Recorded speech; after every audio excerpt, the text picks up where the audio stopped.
तो जय हिंद, नमस्कार प्यारे बच्चों। कैसे हो आप सब लोग। और स्कूल व्याख्याता बनने का जो सपना जो साकार करने वाले हैं, मोहर लेने का जो सपना साकार करने वाले हैं, उनका जो इम्तिहान है वो आपकी 23 जून से शुरू होने वाला है, स्कूल व्याख्याता। और उसमें सबसे बड़ा सवाल वैसे स्कूल व्याख्याता वाले बच्चे तो होते ही नहीं हैं, हम उम्र होते हैं, यानी हमारी उम्र के होते हैं, यानी क्योंकि मैं भी फर्स्ट ग्रेड देने जा रहा हूँ तो आप लोग भी देने जा रहे हैं। तो मैंने सोचा कि जो बहुत सारे ऐसे अभ्यर्थी होते हैं जिनको ये प्रॉब्लम होती है कि क्या क्या कपड़े क्या लेके जाएं, क्या क्या पहने, फॉर्मल पहने, क्योंकि फर्स्ट ग्रेड वाला जो तैयारी कर रहा होता है, जैसे मैं फॉर्मल कपड़ों में रहता हूँ, तो उनकी भी इच्छा होती है कि यार फॉर्मल कपड़ों में जाया जाए। तो अपने पूरी चर्चा इसके ऊपर हम करने वाले हैं, ड्रेस कोड और क्या क्या लेकर साथ में जाएं। गवर्नमेंट का जो आपका प्रेस विज्ञप्ति है, तो उस प्रेस विज्ञप्ति का यहाँ पर हम बात करेंगे साथियों, ठीक है। हाँ, तो उस प्रेस विज्ञप्ति के बारे में हम बात करेंगे। उसी में से मैंने कटिंग करके आपके सामने कुछ लगाया, शायद थोड़ा सा धुंधला दिख रहा होगा, लेकिन मैं आपके सामने जो चीज़ें बोल रहा हूँ उनको आपको देखना है। आपका जो प्रवेश पत्र था, ये मेरा वाला प्रवेश पत्र आपको दिखाई दे रहा है, उसी में से मैंने जो ये अंत में जो आपका तीसरा जो पेज होता है, उसी तीसरे पेज में आपका ये यहाँ से जो मैटर आपको दिया गया वो मैटर आपको यहाँ पे बता रहा हूँ, ठीक है, जो आपके सामने लिखा हुआ है। और आप भी अपने प्रवेश पत्र को ध्यान से पढ़ लेना। पहले पेज में आपको यहाँ पे फ़ोटो लगवानी है जो आपकी, ठीक है, और यहाँ पे थंब लगाना, वो तो वहाँ पे लगाना है, ठीक है। और उसके बाद में आप इसको ब्लैक एंड वाइट लेके जाओ या फिर आप उसको रंगीन लेके जाओ, उससे कोई फ़र्क नहीं पड़ेगा। यहाँ पर आपको जाके आपका एडमिट जो कार्ड होता है, वहाँ पर आपको ये कुछ चीज़ें स्वयं निर्देश के रूप में आपको लिखनी है, ये वहाँ पे जाके लिखनी है, यहाँ आपको नहीं लिखनी है, ठीक है। तो चलिएगा, ये आपका प्रवेश पत्र है, उसी प्रवेश पत्र के ऊपर आप सबको ध्यान में, ठीक है। अब यहाँ पर मैंने ये कहा है कि सबसे पहले आपके सामने परीक्षार्थियों के लिए कुछ मुख्य निर्देश आपको दिए गए हैं, ठीक है, आप सबको ध्यान में रखना।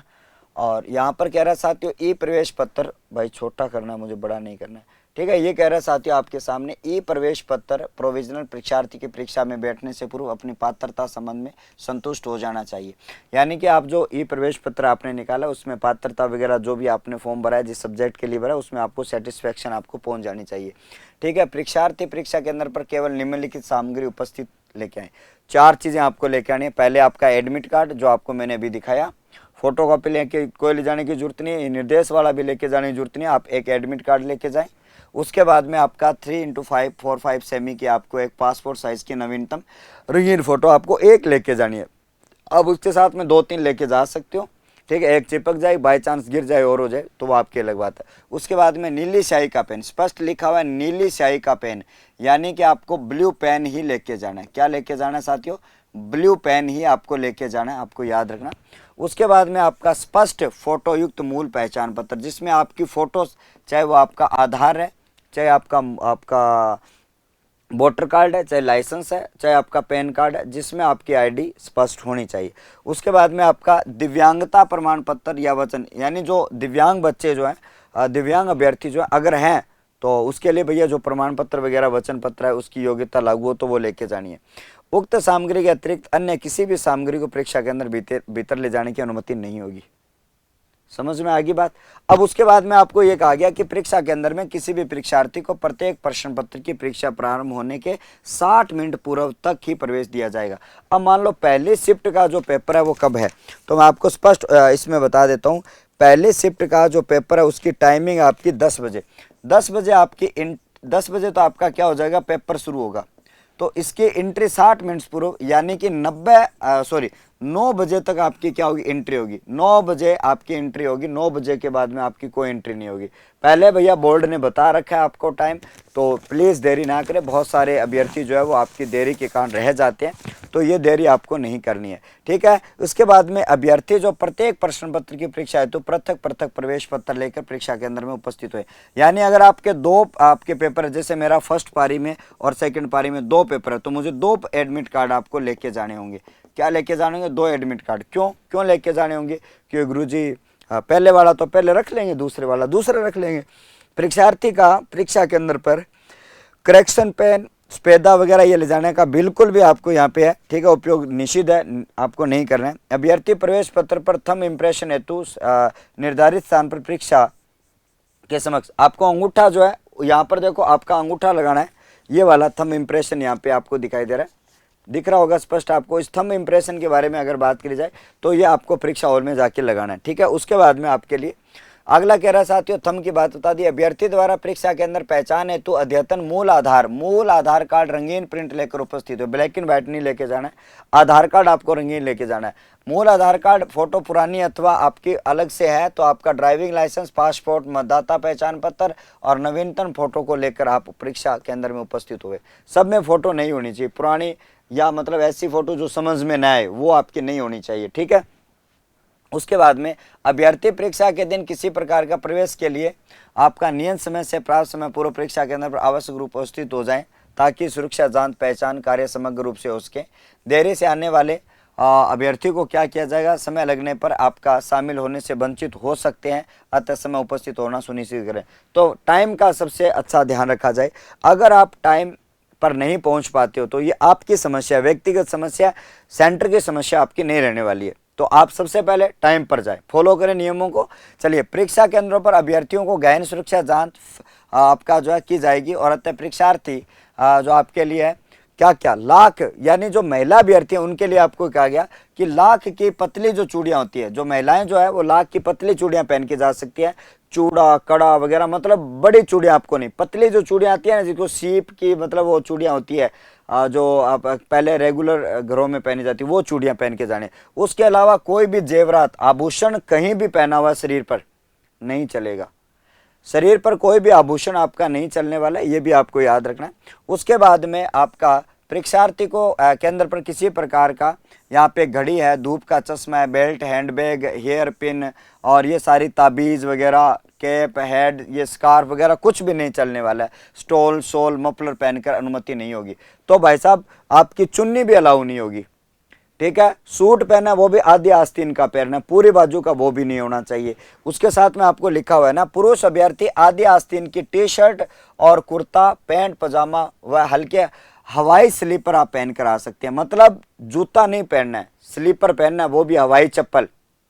जो घर में बाथरूम स्लीपर होती है ना वो पहननी है, हवाई चप्पल का मतलब वही है, सैंडल टाइप की वो आपको चप्पलें पहन के नहीं जानी है, ठीक है, ये लिखा हुआ है। और महिला अभ्यर्थी सलवार सूट या साड़ी, सलवार सूट या साड़ी, आधी आस्तीन का कुर्ता, ब्लाउज, हवाई चप्पल, स्लीपर पहनकर बालों में आपको क्या करना है, बालों में आपका साधारण रबड़ बैंड कर सकते हैं और इससे सुरक्षा जांच में आपको सहयोग मिलेगा। बाकी महिलाएं भी टी शर्ट और लोअर पहन के जान सकती है, कोई मतलब इसमें इन्होंने ये कहा कि अगर आप सलवार सूट पहन के आते हो, अगर आप सलवार सूट पहन के आते हो तो आपको हाफ बाजू का यहाँ पे, ठीक है, यहाँ पे ध्यान में रखना। अब हम आगे की बात करते हैं साथियों। और उसके बाद में यहाँ पे कहा कि सिख धर्म के अभ्यर्थियों को कड़ा, कृपाण, पगड़ी आदि धार्मिक प्रतीक धारण करने परीक्षा अनुमति प्रदान की जाती है। हाँ जी, वो सिख अभ्यर्थी जो है उनको जो उनकी जो चीज़ें होती है उनको अलाउ होती है, ये आपका लिखा गया है। उनका धार्मिक कड़ा है, कृपाण है, ये सारी चीज़ें।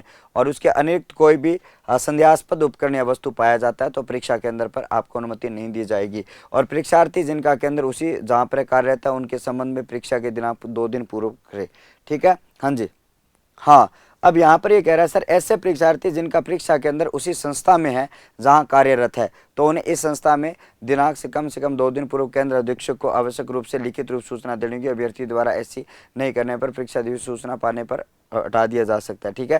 परीक्षार्थी संपन्न के पश्चात प्रश्न बुकलेट ओमार साथ में आपको लेके जाना है, या आपके लिए। अब इंपॉर्टेंट चीज़ें मैं आपको बता देता हूँ, एक मैं आपके लिए कुछ और चीज़ें, अब आपको क्या क्या नहीं पहन के जाना है उसके बारे में मैं आपको यहाँ पे बात करता हूँ।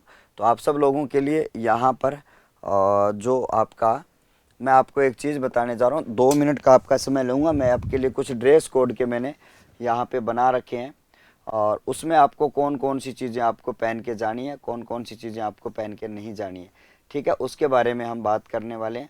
और 1 मिनट का टाइम मैं थोड़ा सा आपके बीच में चाहूँगा, क्योंकि ड्रेस कोड में कौन सी चीज़ें आप पहन के जा सकते हो थोड़ा सा वो मैं आपको यहाँ पे बता सकता हूँ, ठीक है। हाँ जी, और अगर आपके बीच में ऐसा कोई होता है कि कोई भी चीज़ें आपके बीच में थोड़ी सी यहाँ पे रह जाती है तो आप सब लोग नॉर्मलाइजेशन फाइनल आंसर की, और उसके बाद में आप सब के लिए 1 मिनट का टाइम थोड़ा सा मैं चाहूँगा आपको कि ये जो आपके लिए आया है, हाँ जी, उपसर्ग, ये PTT,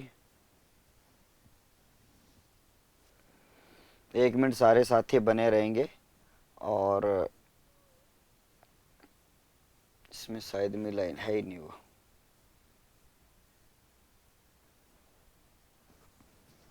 प्री डीएलड की उत्तर कुंजी। 1 मिनट रुको, कब होगी परीक्षा? 1 मिनट रुके सभी, हिंदी मैराथन और आपके बीच में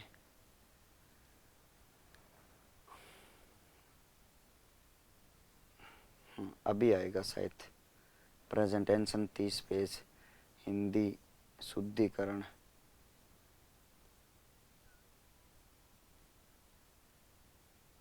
वो मिल ही नहीं रहा है। मैं आपको वो आपकी बहुत अच्छी स्लाइडें बनाई हुई है, उन स्लाइडों को मैं थोड़ा सा बताता आपके बीच में। चलो इसमें वो आपको शो नहीं हो रहा। अब मैं बता देता हूँ आपको क्या क्या चीज़ें। देखो हाथ में यदि कड़ा है आपका तो हटाना है आपको, यदि ये आपके कलावा वगैरह है तो ये हटाना है, घड़ी आपको हटानी है, कानों में आभूषण है तो वो हटाने हैं, नाक में आभूषण हटाने हैं, कुछ महिलाएं अपनी पेट की जो नाभि होती है उसमें आभूषण पहनते हैं वो हटाना है।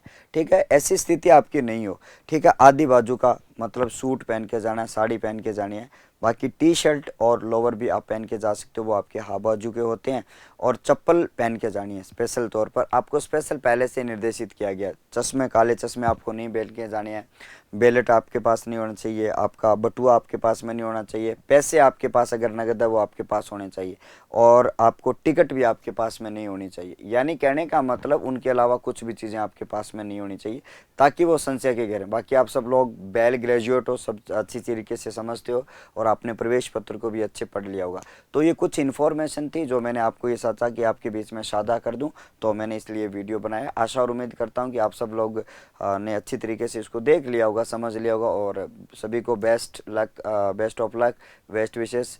फर्स्ट पेपर को अच्छे से करिएगा क्योंकि बहुत सारे बच्चे अपने सब्जेक्ट को मजबूत करते हैं, फर्स्ट पेपर को थोड़ा कमज़ोर करते हैं। ज़्यादा से ज़्यादा आप 2 दिनों में प्रैक्टिस सेट निकालिए, प्रश्न निकालिए, जिनसे आप पढ़ रहे हैं उन्हीं से पढ़िए, कोई नया करने की आपको आवश्यकता नहीं है। चलिएगा साथियों, मिलते हैं अपने एक ब्रेक के बाद में। तब तक का बहुत बहुत आभार, धन्यवाद, नमस्कार, थैंक यू।